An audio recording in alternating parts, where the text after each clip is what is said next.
Donald Trump জানিয়েছেন, আগামী 2 থেকে 3 সপ্তাহের মধ্যে ইরানের ওপর অত্যন্ত কঠোর আঘাত হানবে যুক্তরাষ্ট্র। বুধবার রাতে হোয়াইট হাউস থেকে জাতির উদ্দেশ্যে দেয়া ভাষণে তিনি একথা বলেন।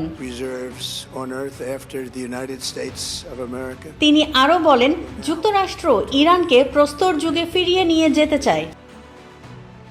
তিনি জানান, ইরান যদি পাল্টা আঘাত অব্যাহত রাখে তাহলে দেশটির জ্বালানি ও তেল অবকাঠামোর ওপর ভয়াবহ হামলা চালানো হবে। প্রয়োজনে ইরানের বিদ্যুৎ কেন্দ্রগুলোতে একযোগে আঘাত হানা হতে পারে বলেও তিনি উল্লেখ করেন। পাশাপাশি যুক্তরাষ্ট্র চাইলে ইরানের তেল সম্পদ দ্রুত ধ্বংস করতে সক্ষম, এমন হুঁশিয়ারিও দেন তিনি।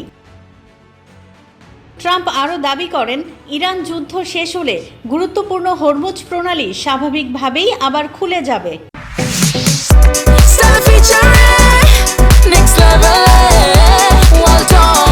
Side by side fridge.